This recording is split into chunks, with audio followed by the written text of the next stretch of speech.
नमस्कार, जय जोहार, जय छत्तीसगढ़। मैं मनीषा दुबे, रायपुर शहर से। हमारे लाल बाग इन में एक प्रोग्राम होने वाला है जिसका नाम है हम हिंदुस्तानी। इसमें एक टॉपिक दिया गया है, वो टॉपिक है कि हम अपने हिंदुस्तान को किस तरह से अच्छा रख सकते हैं या अपने हिंदुस्तान के लिए क्या कुछ कर सकते हैं। तो मैंने एक टॉपिक चुना है जो कि है भिक्षावृत्ति। मैं हमेशा आते जाते रास्तों में ट्रैफिकों में फंस के हर समय देखती हूँ कि लोग भीख मांगते रहते हैं, चाहे वो छोटे बच्चे हो, बड़े हो या फिर बुजुर्ग हो, कोई भी हो, जो कि बहुत बुरी चीज़ है। लोगों को काम करना चाहिए, छोटे बच्चों को पढ़ना चाहिए, लेकिन इस पे कोई ध्यान नहीं दिया जा रहा है। सरकार को भी इस पे ध्यान देना चाहिए, बहुत ज़रूरी है।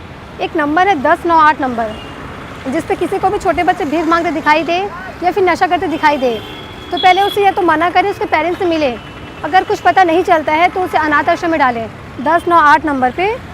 और यही चाहूँगी कि जो अच्छे खासे हैं वो प्लीज़ रोज़गार करें, काम करें, सरकार उनके लिए रोज़गार की व्यवस्था करे। और जो वृद्ध हैं, बुज़ुर्ग हैं, सरकार उनके लिए वृद्धाश्रम में डाले, उनके लिए कुछ रोज़गार दे ताकि वो भी अपने आप में डिपेंडेंट हो पाए, किसी से भीख मांगने की ज़रूरत ना पड़े। हमारे छत्तीसगढ़ को, हमारे भारत को, हमारी इंडिया को चाहिए कि वो भिक्षावृत्ति से मुक्त हो सके और बहुत अच्छे से रहें, कोई भीख मत मांगे। तो मैं यही चाहती हूँ। धन्यवाद।